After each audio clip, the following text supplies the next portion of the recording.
Pakistan, India, south Africa, Nagaland, Kenya और दुनिया भर में लाखों देखने और सुनने वालों को चांद नवाब का सलाम। तो व्यूअर्स, टाइटल पढ़ के आपको पता चल गया होगा कि आज हम इंटरव्यू लेने वाले हैं एक ऐसी सेलिब्रिटी का जो कि मीम्स की दुनिया के बादशाह हैं, यूट्यूब की ट्रेंडिंग पर घूमते रहते हैं। व्यूअर्स, मैं आपको उनका नाम बता दूं, मगर मेरे नाम बताने से आपको वो मज़ा नहीं आएगा जो मज़ा उनके नाम बताने से आएगा। तो चलिए उन्हीं से उनका नाम पूछते हैं। तो जी सर, व्यूअर्स को बताइएगा कि आपका नाम क्या है। कमलेश। तो जी मिस्टर कमलेश, आप कहाँ के रहने वाले हैं। भोपाल। तो जी मिस्टर कमलेश, हमने सुना है कि आपकी एक गर्लफ्रेंड भी थी। हाँ। तो जी मिस्टर कमलेश, आप व्यूअर्स को बताएंगे कि आपकी गर्लफ्रेंड कैसी थी मस्त। और कहाँ की रहने वाली थी। भोपाल। तो जी मिस्टर कमलेश, व्यूअर्स ये जानना चाहते हैं कि जब आपको प्यार हुआ तो तब आप दोनों की उम्र क्या थी। हमारी 13 साल। तो जी मिस्टर कमलेश, हमने तो ये भी सुना है कि आपके घर वाले आपके प्यार के खिलाफ थे। हाँ। ये एक बहुत अहम पॉइंट आता है कि घर वाले अगर आपके प्यार के खिलाफ थे तो आप उससे शादी कैसे करते। भक्के। डुन डुन डुन डुन डुन डुन डुन डुन डुन। मिस्टर कमलेश, व्यूअर्स ये जानना चाहते हैं कि आप प्यार का झूला कब से झूल रहे हैं। जय कोई 2-3 साल से। तो मिस्टर कमलेश, जैसा कि आपको पता होगा हमारे व्यूअर्स में बहुत बड़े बड़े आशिक भी हैं, तो आप उनको बताएंगे कि ये प्यार का नशा कैसा होता है। ऐसे होता है, बहुत भयंकर, दारू से भी भयंकर होता है। तो मिस्टर कमलेश, कुछ व्यूअर्स ये जानना चाहते हैं कि जब प्यार होता है तो क्या होता है। बहुत अच्छा मजा आ जाता है, ऐसा घूमते हैं, नशा आता मिस्टर कमलेश, आप दिन भर में अपनी गर्लफ्रेंड पर कितना खर्चा करते थे। है। जय कोई दिन भर में 100-125। तो मिस्टर कमलेश, आप व्यूअर्स को बताएंगे कि आपको आपकी गर्लफ्रेंड की आंखें पसंद थी, होंठ पसंद थे, गाल पसंद थे, बाल पसंद थे, किस चीज़ से सबसे ज़्यादा प्यार था आपको। सबसे। तो मिस्टर कमलेश, हमने सुना है कि अब आपका ब्रेकअप हो चुका है। हाँ। तो मिस्टर कमलेश, आप व्यूअर्स को बताएं कि आप बिना गर्लफ्रेंड के कैसा फील करते हैं। नींद अच्छी आती है, रात में सपने नहीं आते हैं, अच्छी नींद आती है, खाना भी अच्छा खाते हैं, बिंदास। तो मिस्टर कमलेश, एक बहुत ही मज़ेदार सवाल आया है कि अब आपकी गर्लफ्रेंड तो नहीं है तो आपका वो 100-125 रुपये भी बच जाता होगा, उसका आप क्या करते हैं। 20 का खाता हूँ, 190 रुपए का सिलोचन पी जाता हूँ।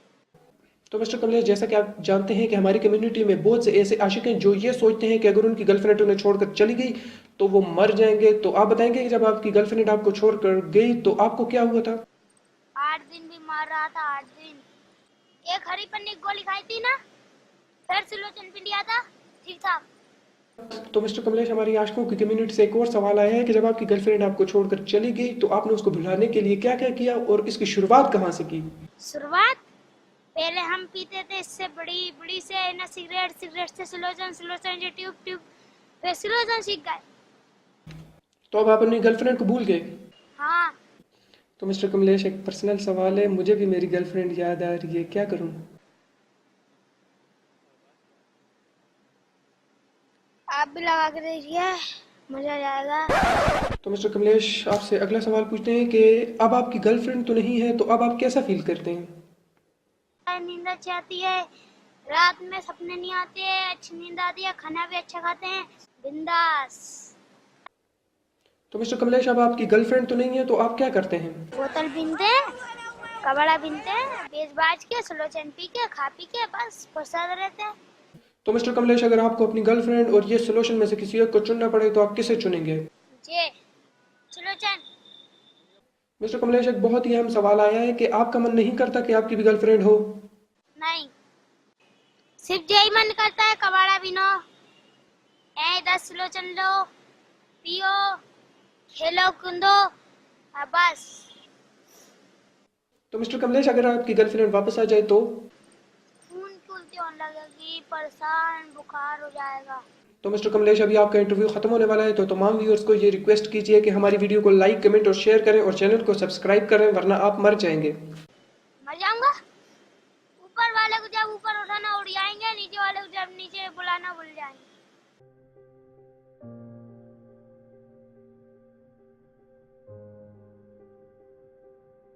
अस्सलाम वालेकुम। यार, इस वीडियो को सीरियस मत लीजिएगा यार, मेरा वीडियो बनाने का हरगिज़ ये मकसद नहीं था कि मैं किसी का मजाक उड़ाऊं, क्योंकि यार मैं कौन होता हूँ किसी का मजाक उड़ाने वाला।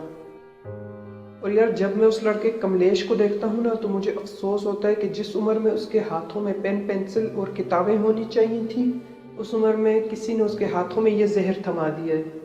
यार, अगर मैं ये कहूँ कि किसी ने नहीं बल्कि हमने ही ये जहर थमा दिया है तो यह बात गलत नहीं होगी, क्योंकि यार वो हम में से ही होते हैं जो अपने फ़ायदे के लिए दूसरों की ज़िंदगी बर्बाद कर देते हैं। वो हम ही होते हैं जो एक बच्चे को सिगरेट पीता तो देखते हैं मगर उसे ये सोच कर नहीं रोकते कि हमारा बच्चा तो नहीं है, जिसका बच्चा है वो जाने। ज़रा सोचिए और कमेंट बॉक्स में मुझे बताइए कि क्या इंसानियत के नाते हमारा ये फ़र्ज़ नहीं बनता कि हम एक मासूम को उसकी ज़िंदगी बर्बाद करने से रोकें। क्या हमारा फ़र्ज़ नहीं बनता कि हम एक नादान को ये समझाएं कि तुम गलत कर रहे हो। क्या हमारा फ़र्ज़ नहीं बनता कि हम कमलेश उर्स जैसे लाखों करोड़ों मासूमों को नशे के दलदल से बाहर निकालें। ज़रा सोचिए और कमेंट बॉक्स में ज़रूर बताइएगा कि क्या नहीं बनता हमारा फ़र्ज़।